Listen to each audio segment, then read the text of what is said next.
Bien, para iniciar esta revisión de conceptos relacionados con circuitos en corriente alterna, en régimen permanente, vamos a hablar de lo que son los senoides y fasores, en primera medida. Entonces, en este caso, para empezar a hablar de estos dos conceptos, habrá que tratar primeramente qué es un senoide. Entonces, para eso nos vamos a apoyar de la siguiente gráfica. En este caso, sí, vamos a hacer lo siguiente. Este senoide va a ser de forma coseno. Un senoide puede ser seno o puede ser coseno. Sí, no hay ningún problema. Solamente hay que tener en cuenta que siempre se debe trabajar con la misma referencia. Si se empieza a trabajar con senoides en formato seno, pues siempre trabajar todo en formato seno. Si por el contrario se trabaja con senoides en formato coseno, siempre habrá que trabajar todo en formato coseno. Suele ser un estándar trabajar con los senoides en formato coseno. Por eso aquí yo voy a colocar un senoide en formato coseno, que se ve más o menos algo así, ¿vale? Entonces aquí que encontramos, por ejemplo, si estamos graficando en el tiempo, esto podría ser un senoide de voltaje o un senoide de corriente, dependiendo de la magnitud física que se esté describiendo. Entonces, para este caso, nosotros encontramos que este senoide, ¿vale? Tiene información muy importante para describirlo. Este senoide será un senoide que tiene una amplitud máxima como es de voltaje, lo llamaremos Vp, y una amplitud mínima que lo llamaremos menos Vp. A su vez, el tiempo que el senoide tarda en completar un ciclo lo llamaremos periodo. ¿Listo? Entonces, este senoide que encontramos acá, ¿cómo se puede escribir? Bueno, antes que nada, recordando conceptos, T será el periodo del senoide y ese periodo del senoide se mide en segundos. Ahora, ¿qué tenemos nosotros acá? Que ese periodo es el tiempo que el senoide tarda, tiempo que el senoide tarda en completar un ciclo.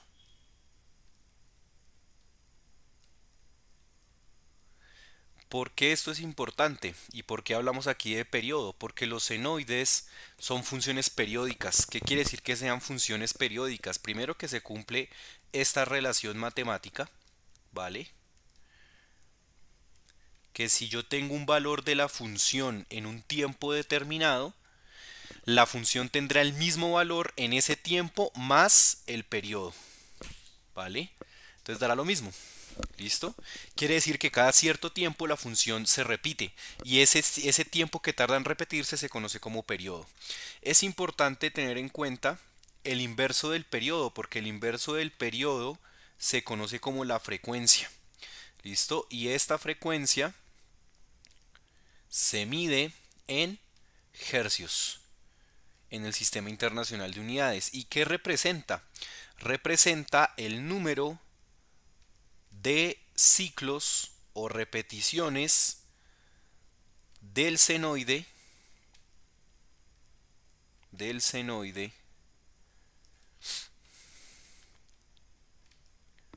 está molestando un poco, del senoide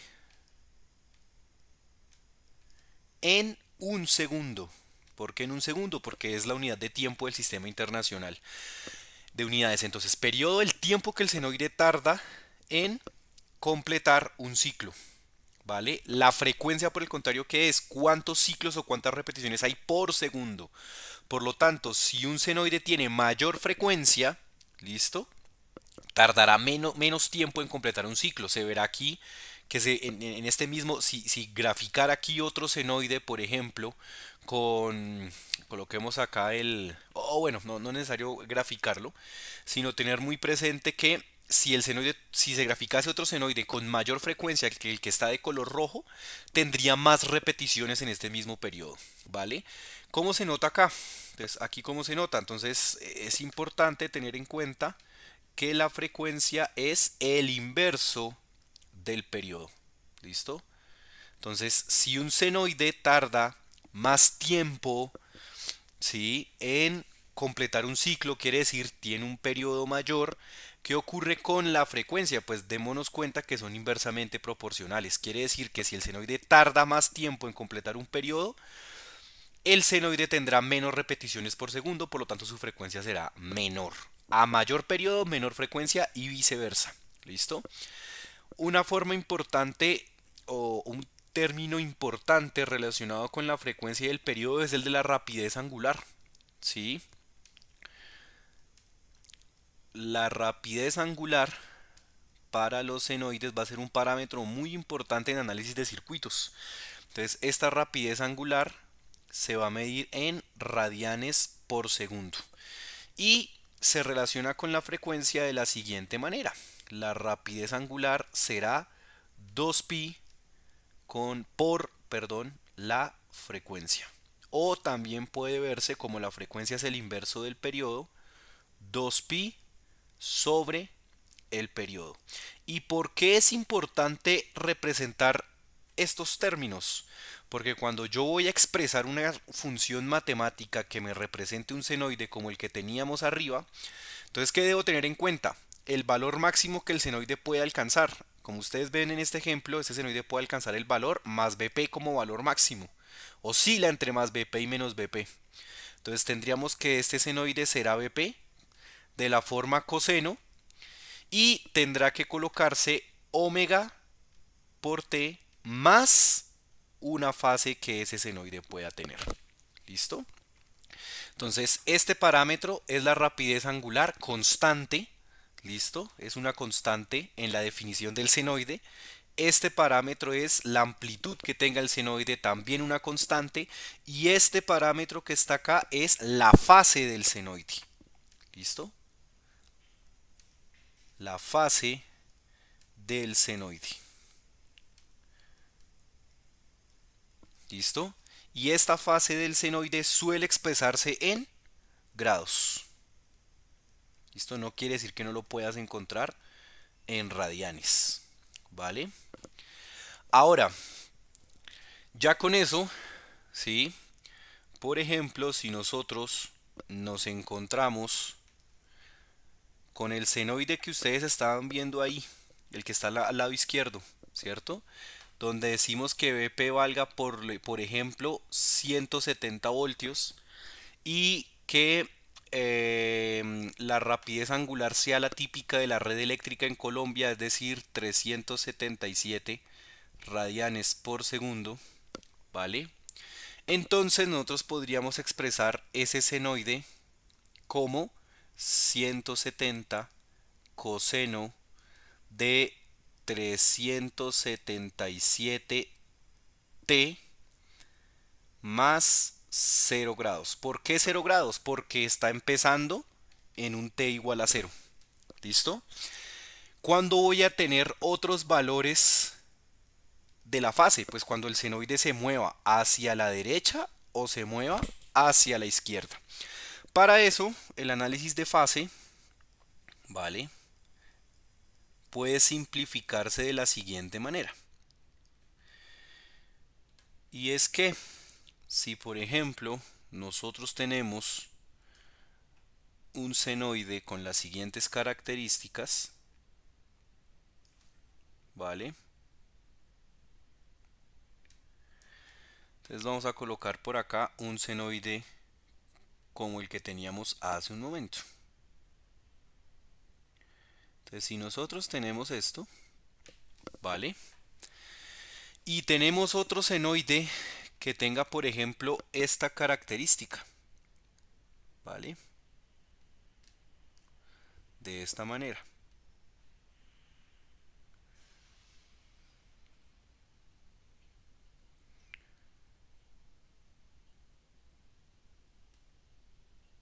¿Vale? Entonces, ¿qué ocurre? La diferencia que nosotros encontramos aquí entre los dos senoides será asociada a la fase. Dense cuenta que están con la misma amplitud y que están cumpliendo a la larga con el mismo periodo. ¿Vale? Nosotros notamos que si analizamos, por ejemplo, entre dos picos consecutivos, ¿vale? Ahí estaría yo analizando el periodo de la segunda señal, la que está de color verde, o si lo analizo desde este punto hasta este punto, estaría analizando el periodo de la primera señal.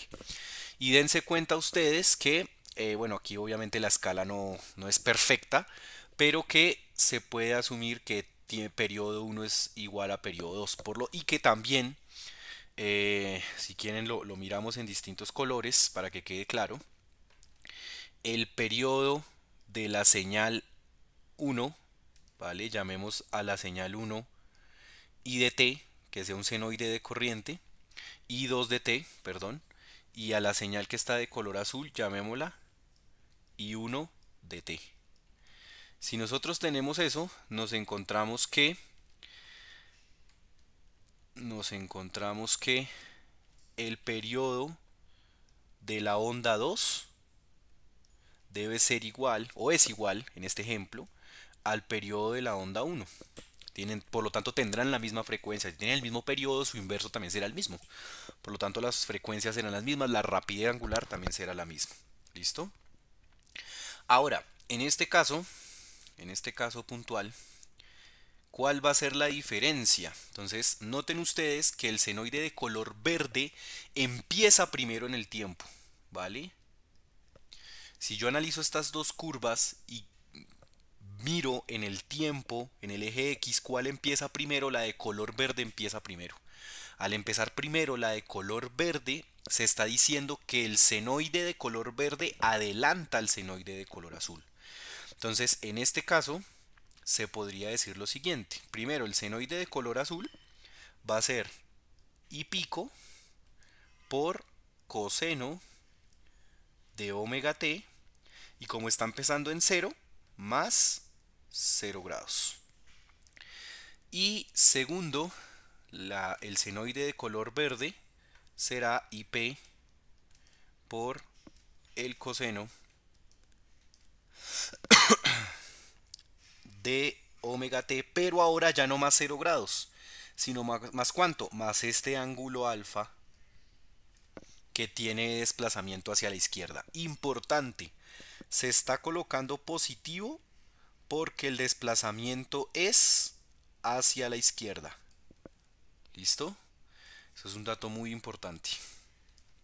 Entonces, desplazamiento hacia la izquierda. ¿Listo? Si fuese hacia la derecha, este ángulo de la fase debería ser negativo. Entonces, si yo tengo un desplazamiento de fase negativo, quiere decir que el senoide se está moviendo hacia la derecha. ¿Listo? Y el único análisis que se debe tener en cuenta para saber qué senoide adelanta cuál es mirar cuál empieza primero en el tiempo. ¿Listo? Y eso va a ser muy importante desde análisis de circuitos. Entonces, para saber qué senoide adelanta a cuál,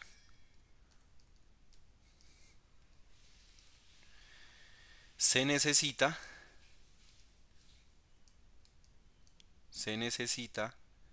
evaluar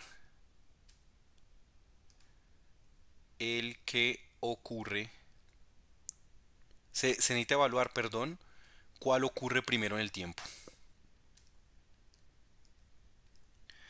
Resulta que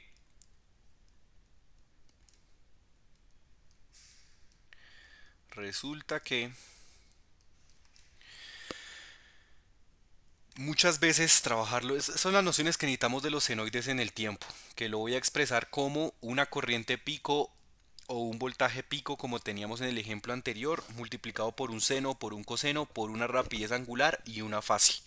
que la fase será positiva indicando que el coseno está empezando a la izquierda de cero o negativa indicando que se está moviendo a la derecha. ¿Listo?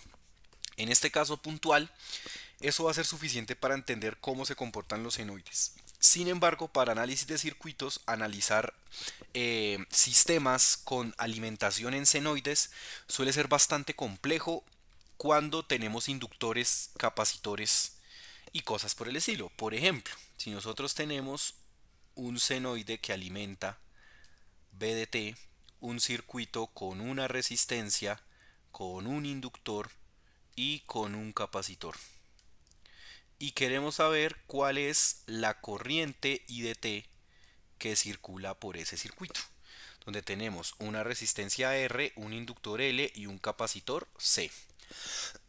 En ese orden de ideas, la ley de Kirchhoff de voltaje en el dominio temporal, si nosotros colocamos polaridades y que las corrientes van de esta manera, ¿listo? La polaridad en cada elemento va de esta manera, en función del sentido de corriente que se ha definido, pues se tendría que menos BDT va a ser igual a el voltaje en la resistencia en función del tiempo, más el voltaje del inductor en función del tiempo, más el voltaje del capacitor en función del tiempo. ¿Cierto? Y eso por ley de Kirchhoff de voltajes debería ser igual a 0. Resulta que el voltaje, bueno, se puede pasar este BDT al otro lado y tendríamos BDT igual a el voltaje en una resistencia, y el voltaje en una resistencia es IDT por el valor de la resistencia, más el voltaje en el inductor. El voltaje en un inductor es el valor del inductor por la derivada de la corriente que circula en el inductor respecto al tiempo, más el voltaje en el capacitor, que el voltaje en el capacitor es 1 sobre el valor del capacitor por la integral de la corriente respecto al tiempo. ¿Listo? Como ustedes se dan cuenta, tratar de resolver este circuito es complejo, pues me aparece una ecuación íntegro diferencial, y más por ejemplo donde el BDT yo diga que sea por ejemplo BP por el coseno de omega t más una fase. Esta ecuación pues sería bastante compleja de resolver, una ecuación diferencial, ¿vale? Íntegro diferencial que habría que resolver. ¿Listo? Resulta que pues desde análisis de circuitos en análisis senoidal con régimen permanente se puede evitar un poco el uso de estas integrales y estas derivadas mediante la técnica de análisis fasorial. Entonces para eso vamos a definir acá qué es un fasor. ¿Listo? Entonces para eso vamos aquí a definir el concepto de fasor. Entonces cuando estamos hablando de fasor, que va a ser muy útil de aquí en adelante, vamos a decir que es un número complejo, ¿vale? Tendrá parte real y parte imaginaria, alguna de esas puede ser cero, claro que sí, que representa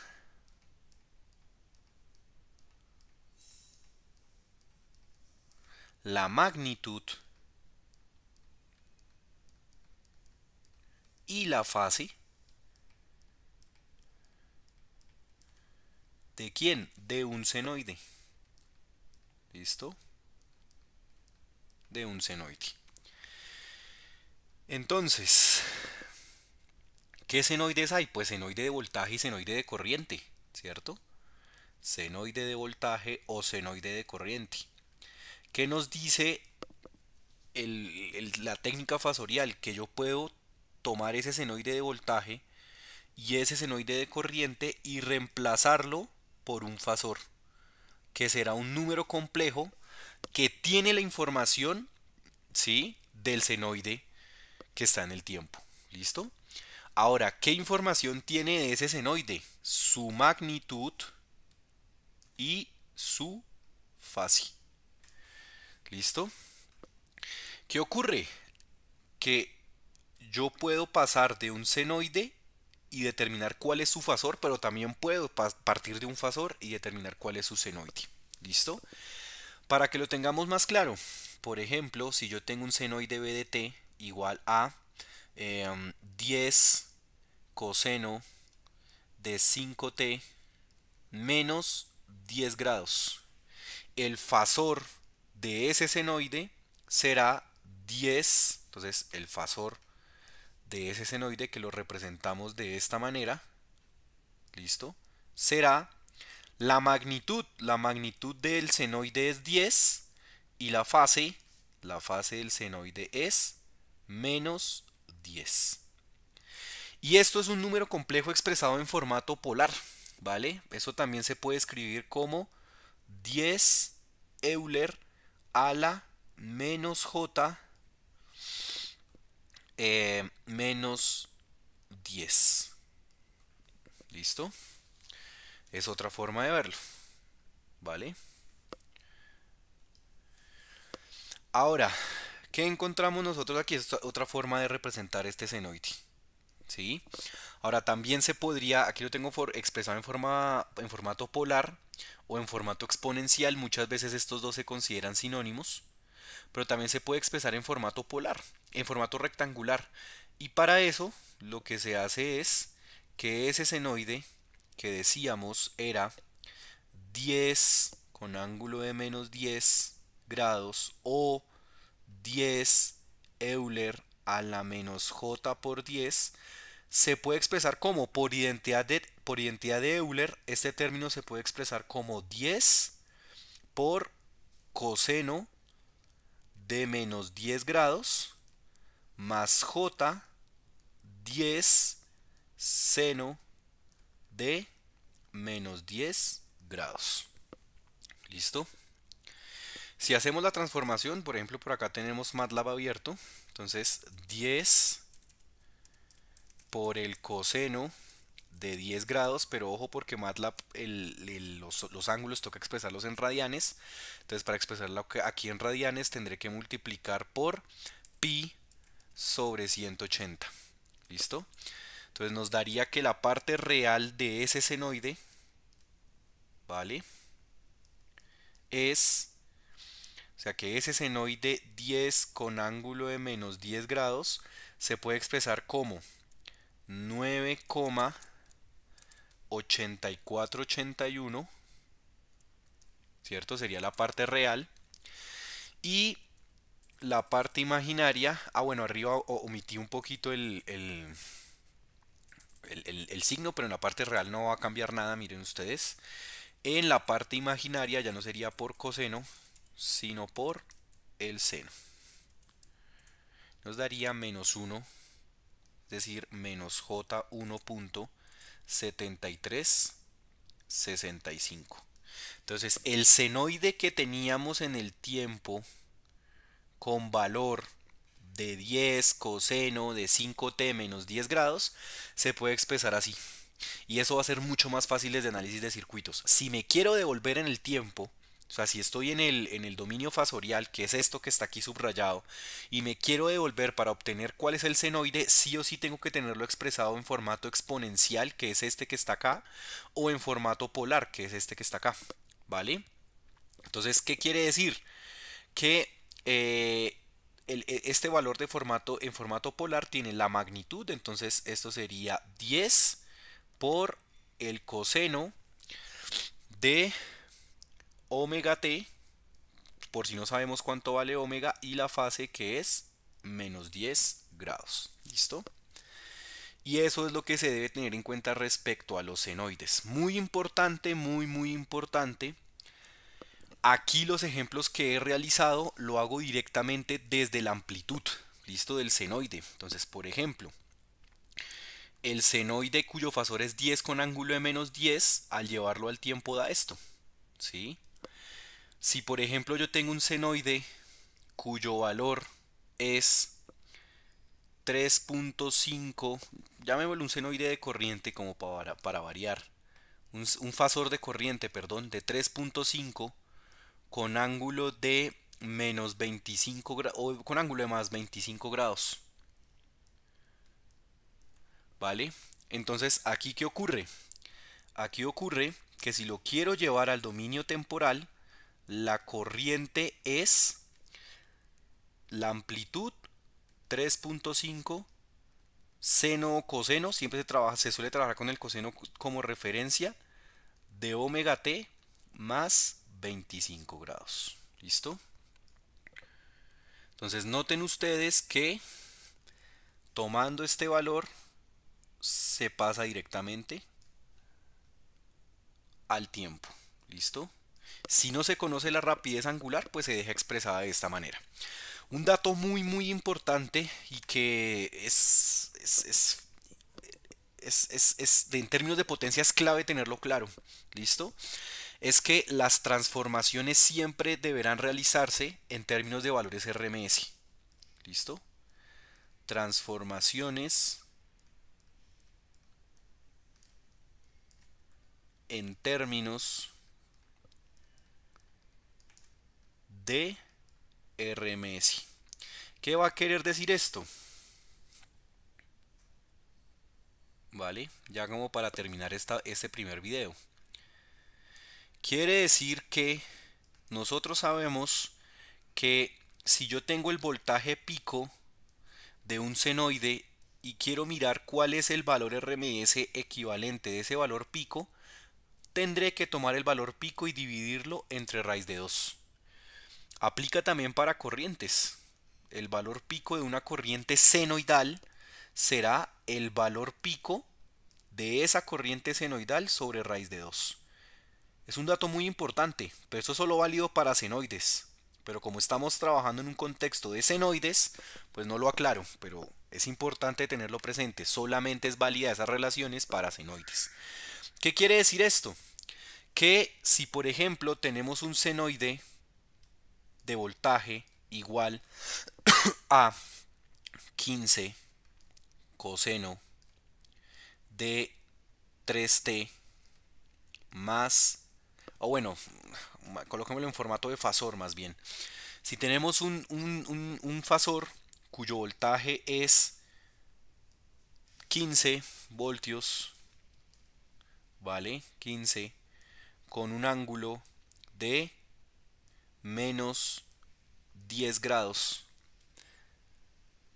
voltios, y a su vez tenemos una corriente cuyo valor es, coloquémosla por aquí, a su vez tenemos una corriente cuyo valor es 0.7 con ángulo de menos,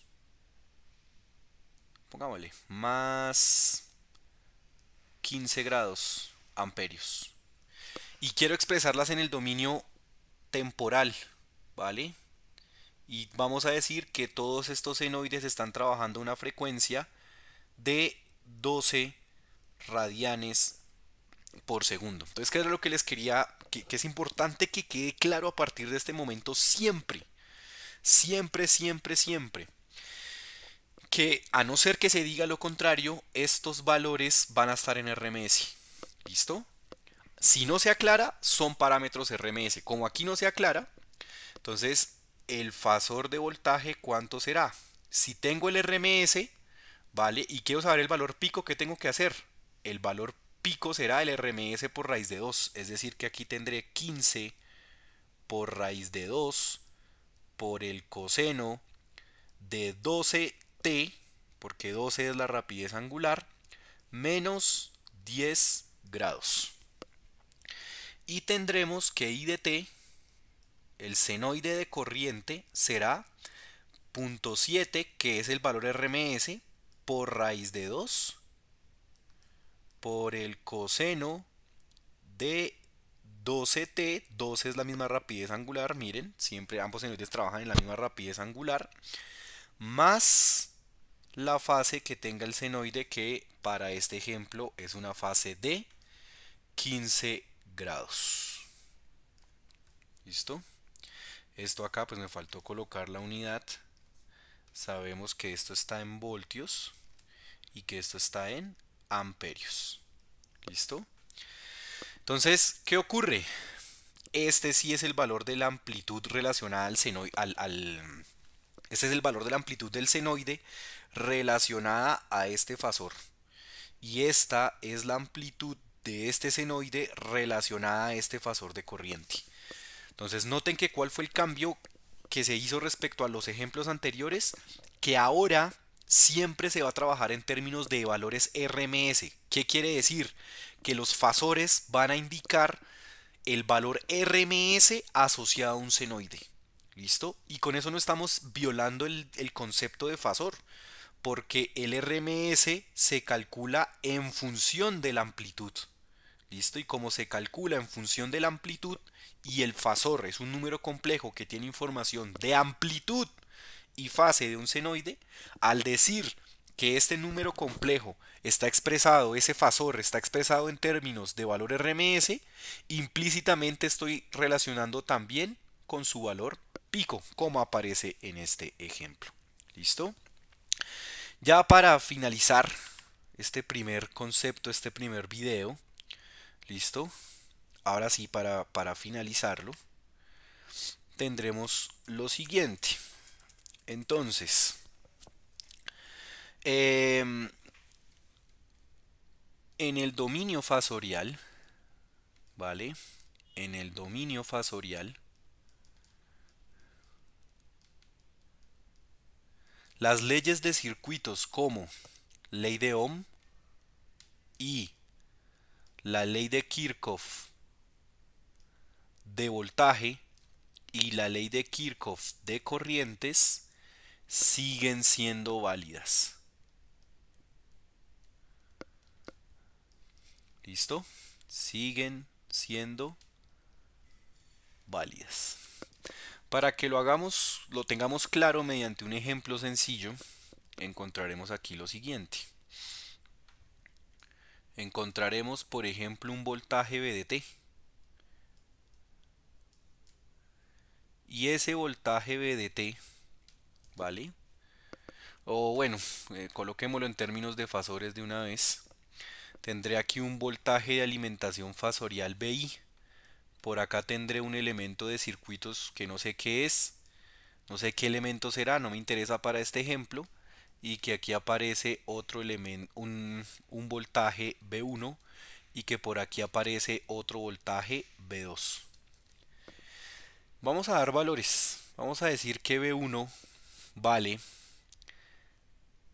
3 con ángulo de, pongámosle, 20 grados. Y vamos a decir que V2 vale 35 con ángulo de menos 10 grados. Con esa información vamos a preguntar en este problema de ejemplo cuánto vale VI. Es nuestra incógnita. Entonces, teniendo estas polaridades, nosotros venimos y aplicamos ley de Kirchhoff de tensión. Entonces, al aplicar ley de Kirchhoff de tensión, definimos una trayectoria cerrada definida en términos de I, ¿vale? De la corriente que circula en ese circuito. Entonces, ¿qué tendríamos? Menos BI, ¿cierto? Menos BI, siguiendo la trayectoria cerrada más B1 y continuando con la trayectoria cerrada más B2 igual a 0. De ahí podemos despejar BI sabiendo que BI será B1 más B2. Para hacer la sumatoria, entonces, simplemente reemplazamos valores y BI será B1, 3 con ángulo de 20 grados, más B2 que vale 35 con ángulo de menos 10 grados. ¿Listo? Si hacemos la operación, entonces obviamente aquí estos números complejos están en formato polar, es más difícil hacer la suma así, hay que pasarlo a rectangular, pero también se pueden introducir directamente aquí, por ejemplo, en MATLAB. Entonces vamos a decir que BI, sí, llamémoslo B total, o bueno, BI, sí, ese voltaje BI va a ser igual a una suma de dos senoides. Para colocarlo en MATLAB, aquí se tendría que colocar 3 exponente y con el ángulo que está en grados 20 pero toca colocarlo en radianes, entonces aquí por pi sobre 180. ¿Listo? Esta es para la sintaxis en MATLAB, que es como lo voy a colocar allá. Entonces 3 por exponencial de i por 20 por pi sobre 180. Y el otro senoide en el dominio fasorial, el fasor B2, vale 35 exponencial i por menos 10 por pi sobre 180. ¿Listo? Y ahí me aparece en formato rectangular ese senoide, ese fasor, perdón, de voltaje de alimentación es 37,2873 menos 5,0516 J o I. Listo, yo utilizo la J en lugar del I, ¿vale? Para no confundirlo tal vez con lo de la corriente. ¿Listo? Si se expresa, ahora si quiero saber ese senoide, ¿qué senoide describe este, este fasor BI? Entonces, ¿qué tengo que hacer? Tengo que irme al tiempo, pero no me sirve que esté en formato rectangular. Entonces lo convierto a formato polar. ¿Listo? Entonces, convirtiéndolo en formato polar, aquí en MATLAB sacamos la magnitud de BI mediante este comando y nos da que es 37,6280 y el ángulo será angle de ese BI que he calculado. Pero como lo va a botar en radianes, lo tengo que transformar a grados. Entonces por 180 sobre pi. Entonces nos da que tiene un ángulo de menos 7,7154 grados. Ahora sí puedo decir que el senoide BI de t de ese fasor, ¿cuánto vale? Entonces, ojo, esto sería 37,6280 por raíz de 2. ¿Listo? Porque ya dijimos que siempre íbamos a decir que los fasores indicaban parámetros RMS en las amplitudes. ¿Listo? Por el coseno de omega t menos 7,7154 grados voltios. ¿Listo? Ahora, no recuerdo si habíamos definido la rapidez angular. No, entonces dejémoslo así expresado. Si hubiese rapidez angular, pues se reemplaza el valor de la rapidez angular y queda igual en función del tiempo. ¿Listo? Entonces, lo que les comentaba, tener mucho cuidado con esto. Noten que cuando lo pasé al dominio temporal, tenía en cuenta que este valor, por definición, a no ser que siga lo contrario, es el RMS de ese senoide. ¿Listo? Entonces, si yo sé que el valor RMS de un senoide es el valor pico sobre raíz de 2 y yo sé que un senoide se expresa como BP coseno